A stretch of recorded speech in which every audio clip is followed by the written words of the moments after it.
आप सभी का हमारे YouTube चैनल सम्राट आईएएस में स्वागत है। इस समय हम जीव विज्ञान विषय के अंतर्गत जनन टॉपिक लेकर के आए हैं और जनन से संबंधित अपने पिछले 2 वीडियोज़ में हमने देखा है कि जनन की परिभाषा क्या होती है और इसके साथ साथ कायिक जनन कितने प्रकार का होता है।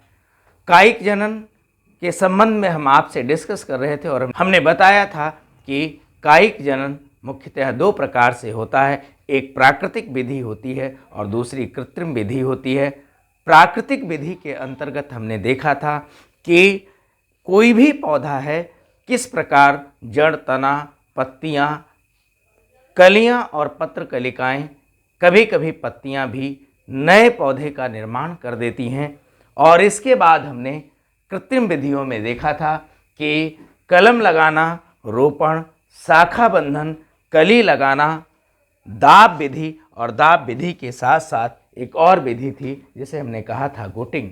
किस प्रकार कायिक जनन की प्रक्रिया में इनकी महत्वपूर्ण या सक्रिय भूमिका रही है या रहती है, इसी आधार पर आज हम देखेंगे कि कायिक जनन से कुछ हमें फ़ायदे भी हैं तो कुछ हमें हानियां भी हैं। तो आज अपनी इस वीडियो में हम देखने की कोशिश करेंगे कि कायिक जनन से क्या लाभ हो सकते हैं और कायिक जनन से क्या हानियां हो सकती हैं। तो सबसे पहले हम देखेंगे कायिक जनन से लाभ। क्या देखेंगे? कायिक जनन से लाभ।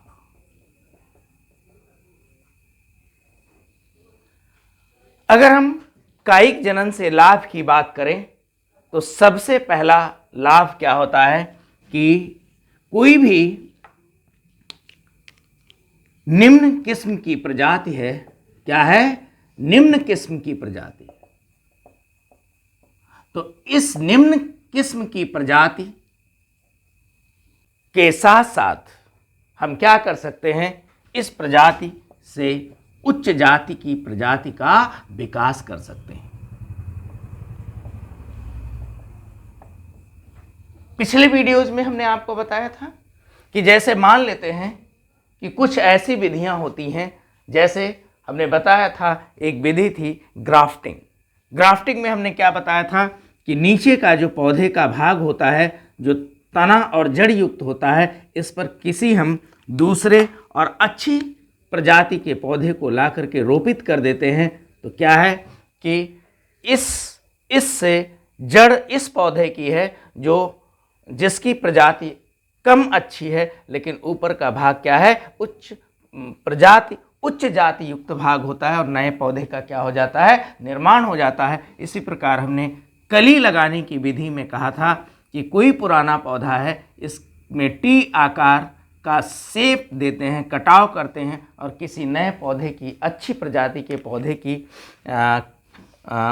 कली को ला करके इसमें रोपित करते हैं और इसको बांध देते हैं। और इस प्रकार हम क्या देखते हैं कि एक अच्छी प्रजाति का पौधा विकसित हो जाता है। तो जो कायिक जनन है, इसका जो सबसे अच्छा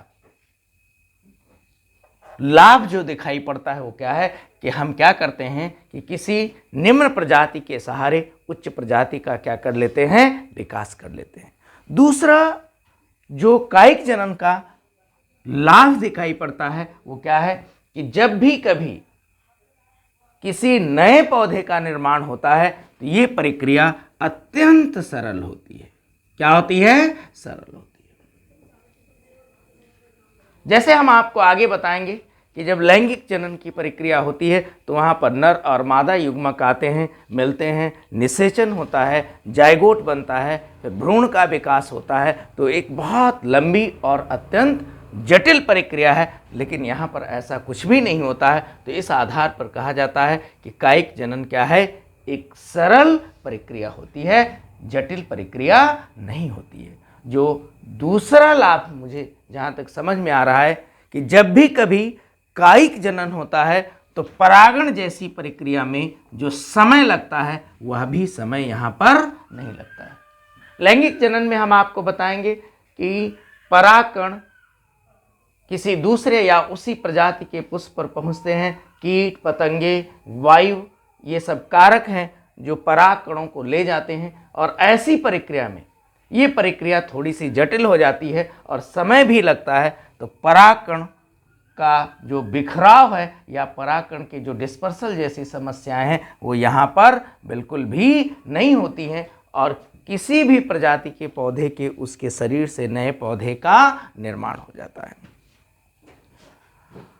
दूसरा जो लाभ दिखाई पड़ रहा है, वो क्या है कि पौधे आनुवांशिक स्तर पर शुद्ध बने रहते हैं। यानी आनुवांशिक स्तर पर पौधों की शुद्धता बनी रहती है। क्यों बनी रहती है, उसका कारण क्या है, समझते हैं। जब कभी लैंगिक जनन होता है तो नर और मादा युग्मक आपस में मिलते हैं। तो नर के आधे गुणसूत्र और मादा के आधे गुणसूत्र मिल करके क्या करते हैं कि मिलते हैं। एक प्रक्रिया होती है जो कोशिका विभाजन में हम लोग बताएंगे कि क्रॉसिंग ओवर होती है, जहाँ पर एक्सचेंज ऑफ जेनेटिक मटेरियल होता है। यानी दो पौधों के जो है आनुवांशिक पदार्थ एक साथ आकर के मिलते हैं और उसके बाद क्या है, जो नई संतति बनती है उसमें दोनों पौधों के आनुवांशिक पदार्थ मिक्सअप हो जाते हैं।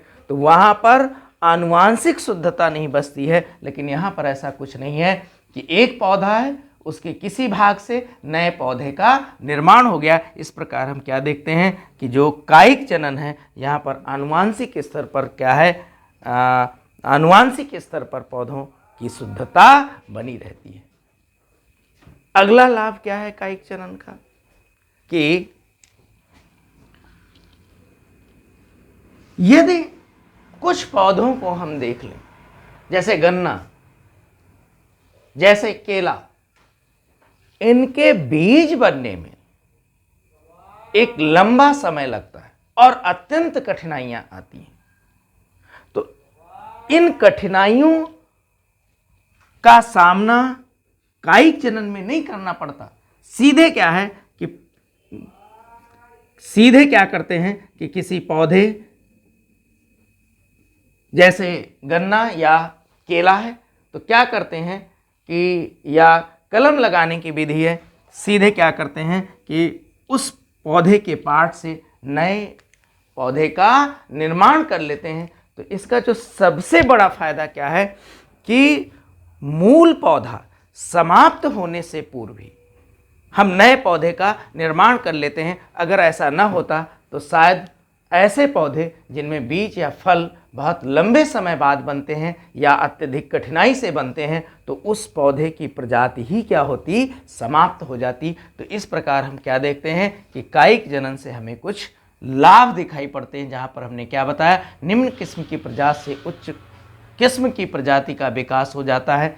कायिक जनन अत्यंत सरल होता है। परागण जैसी प्रक्रियाएं या फर्टिलाइजेशन, निषेचन या भ्रूण के विकास जैसी समस्याएं यहाँ पर नहीं होती हैं। आनुवांशिक स्तर पर पौधों की शुद्धता बनी रहती है। और हमने क्या बताया कि जैसे केला है, गन्ना है, तो इन सब के जो बीज हैं ये बड़ी मुश्किल से बनते हैं। तो अगर कायिक जनन की प्रक्रिया न होती तो शायद ये क्या है कि इनका अस्तित्व ही समाप्त हो जाता। तो ये कुछ फायदे हैं किसके, कायिक जनन से। यह आपके एग्ज़ाम के लिए महत्वपूर्ण हो सकता है, पूछा जा सकता है कि कायिक जनन से क्या क्या लाभ हैं, तो आपको इस प्रकार से लिखना पड़ेगा। इसके बाद हम आते हैं कायिक जनन से हानियाँ। कायिक जनन से हानियाँ,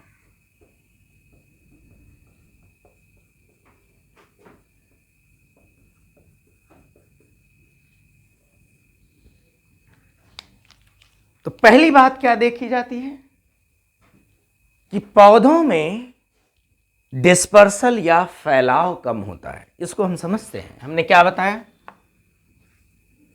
पौधों में फैलाव कम होता है। कैसे,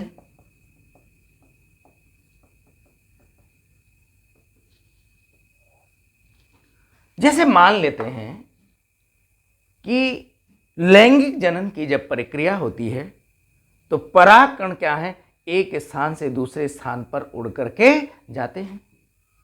तो वह कितनी दूर उड़ करके चले जाएंगे, या कीट पतंगे पराग कणों को अपने पैरों में चिपका करके वह कितनी दूर लेके चले जाएंगे, जिसकी कोई सीमा नहीं होती। और जहाँ जहाँ वह परागकण जाएंगे, और यदि उसी प्रजाति का कोई फीमेल पौधा मिल गया तो क्या है, उसको निषेचित कर देंगे। तो लैंगिक जनन में कोई दायरे नहीं होते हैं कि कहाँ तक फैलाव हो सकता है, परंतु यहाँ पर क्या है कि जैसे मान लेते हैं कि पौधों के फैलाव की सीमाएं होती हैं। वो भी कैसे, जैसे मान लेते हैं गन्ना है, तो गन्ने के तने से हम नए पौधे का निर्माण करते हैं, तो उस गन्ने के तने को हम एक स्थान से दूसरे स्थान तक ले जाएंगे, उसकी एक अपनी क्या है, लिमिटेशंस हैं या सीमाएं हैं। तो इस प्रकार हम क्या देखते हैं कि जो कायिक जनन होता है इसकी सीमाएं होती हैं। हमने पहले बताया कि जैसे कोई पौधा है, मान लेते हैं किसी स्थान पर है, और उसके तने, उसकी जड़, तने, पत्तियों से यदि कायिक जनन की प्रक्रिया हो रही है, तो ये जो जड़, तना, पत्ती है, इनकी एक सीमा होती है, वो पौधे के आसपास तक ही मिलती हैं, और वहाँ से यदि इनको अधिक दूर तक ले जाया जाए या पहुँचाया जाए तो क्या है कि वो नष्ट हो सकता है। तो इस प्रकार हम क्या देखते हैं कि जो कायिक जनन है इसकी कमी देखने को मिलती है कि जो पौधों या प्रजातियों का जो डिस्पर्सल होता है उसकी अपनी सीमाएं होती हैं। अगला क्या है कि यहाँ पर हमने आपको बताया है कि कोई नई प्रजाति उत्पन्न नहीं की जा सकती है। इसका मतलब क्या हुआ, नई प्रजाति उत्पन्न नहीं की जा सकती है। क्यों नहीं की जा सकती? नई प्रजाति उत्पन्न करने के लिए जो बहुत महत्वपूर्ण बात है वो क्या है कि आनुवांशिक पदार्थ में बदलाव होना चाहिए, किसी भी स्तर का हो। यदि आनुवांशिक पदार्थ में डाइवर्सिफिकेशन नहीं है, कहने का मतलब क्या है कि जब सेक्सुअल रिप्रोडक्शन होता है तो नर युग्मक अपना आनुवांशिक पदार्थ लेकर के आता है और मादा युग्मक अपना आनुवांशिक पदार्थ लेकर के आता है। उसके बाद गुणसूत्र आपस में मिलते हैं, वहां पर आनुवांशिक म्यूटेशन होने की संभावनाएं अधिक बढ़ जाती हैं, जिसके कारण नई प्रजाति उत्पन्न होने की संभावनाएं भी बढ़ जाती हैं। यहाँ पर क्या है, एक पौधा है, उसका अपना आनुवांशिक पदार्थ है और उसी आनुवांशिक पदार्थ से नई प्रजाति उत्पन्न की जाती है, यानी नए पौधे का निर्माण किया जाता है। इस प्रकार हम क्या देखते हैं कि कायिक जनन में जो नई प्रजातियां हैं, डिफरेंट प्रजातियां हैं, उनके उत्पन्न होने की संभावनाएं क्या होती हैं, समाप्त हो जाती हैं। अगला इसका नुकसान क्या है कि वंश सुधार नहीं हो सकता। क्या नहीं हो सकता? वंश सुधार। कैसे? जैसे मान लेते हैं कि कोई एक पौधा है, उसमें कोई आनुवांशिक बीमारी है और उसी आनुवांशिक बीमारी वो क्या है कि जब उसके शरीर से नए पौधे का निर्माण होता है तो चूंकि आनुवांशिक पदार्थ बिल्कुल समान रहता है तो वह बीमारी भी क्या है कि उस नए पौधे में पहुंच जाती है। तो कहने का मतलब क्या हुआ कि यदि कोई आनुवांशिक बीमारी है तो उसमें कोई भी, या हम उसकी पेडिग्री या वंश में सुधार करना चाहें तो संभावनाएं क्या होती हैं, अत्यंत कम हो जाती हैं। ये क्या है, कायिक जनन की एक कमी है। और क्या कहते हैं? कहते हैं कि अगर लगातार कायिक जनन होता रहे तो सेक्सुअल स्टिमुलेशन या लैंगिक उद्दीपन का अभाव हो जाता है। क्या है? लैंगिक उद्दीपन का अभाव हो जाता है। और यदि लैंगिक उद्दीपन का अभाव हो रहा है तो धीरे धीरे क्या होता है कि नए पौधे का जो अस्तित्व होता है उसके समाप्त होने की संभावनाएं भी बढ़ जाती हैं। क्या है? लैंगिक उद्दीपन के अभाव में नए पौधे के समाप्त होने की संभावनाएं बढ़ जाती हैं। और कमी क्या है? कहते हैं कि अगर लगातार लगातार कायिक जनन की प्रक्रिया होती रहे, जहाँ पर आनुवांशिक डाइवर्सिफिकेशन का अभाव हो जाता है, जिसके कारण धीरे धीरे प्रजाति की जो उत्पादक क्षमता है या प्रोडक्टिविटी है वो कम हो जाती है और पौधे क्या है, कमज़ोर होने लगते हैं। तो इस प्रकार हमने देखा कि पौधों में फैलाव कम होता है, नई प्रजातियां उत्पन्न नहीं की जा सकती हैं, वंश सुधार नहीं हो सकता है और लैंगिक उद्दीपन के अभाव के कारण क्या है कि धीरे धीरे प्रजातियों के अस्तित्व के समाप्त होने की संभावनाएं भी बढ़ जाती हैं। और यह भी देखा गया है कि लगातार कायिक जनन की प्रक्रिया होती रहे, इससे पौधे क्या हैं, कमज़ोर मिलते हैं और धीरे धीरे पौधों के अस्तित्व की संभावनाएं क्या हैं, बढ़ जाती हैं। धन्यवाद, नमस्कार। इस उम्मीद के साथ कि हमारा वीडियो आपको पसंद आएगा। फिर मैं मिलता हूं अपने अगले वीडियो में।